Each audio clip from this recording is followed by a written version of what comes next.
আমাদের প্রথম সারির নেতৃবৃন্দকে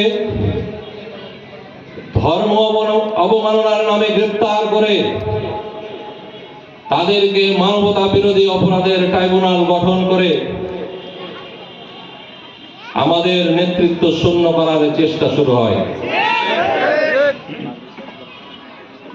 আমাদের প্রথম সারির নেতৃবৃন্দকে ফাঁসির মাধ্যমে হত্যা করে তারা মনে করেছিল বাংলাদেশ জামাত ইসলামীকে বাংলার ভূখণ্ড থেকে মুছে ফেলে দেবে। মুছে ফেলা গেছে? আমি বলি, বাংলাদেশ জামাত ইসলামী কাটিমনের গাছ, একটা ডগা কাটবেন সেখান থেকে 10টা ডগা বের হবে। হত্যা করেছেন, শত শত নিজামী তৈরি হবে, তৈরি হবে, শত শত সাইনি তৈরি হবে।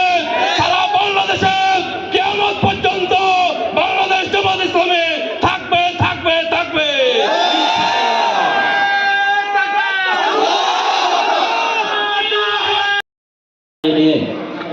বিভিন্ন গোয়েন্দা সংস্থার মাধ্যমে তাকে চাপ দেওয়া হয়েছিল, হুজুর আপনি শুধু জামাত ইসলামী ছেড়ে দেন, আপনি নিজে একটা দল খোলেন, সারা দেশে আপনাকে দল খোলার জন্য যত লোক এবং টাকা লাগে সব আওয়ামী লীগ দেবে, সরকার দেবে। এই ষড়যন্ত্র করা হয়েছিল। সাইদি হুজুর বলেছিল যে আমি যে জামাত ইসলামীকে বুঝেছি, আমি কোরআন প্রতিষ্ঠার যে আন্দোলন বুঝেছি, আমি ইকামতের দিন যেভাবে বুঝেছি, তাতে আমাকে যদি কেটে টুকরো টুকরো করে ফেলে দেওয়া হয়, তারপরেও আমি ইকামতের দিন বাংলাদেশ জামাত ইসলামী থেকে এক চুল পরিমাণ সরে যেতে পারি না। এই হচ্ছে জামাত ইসলামী।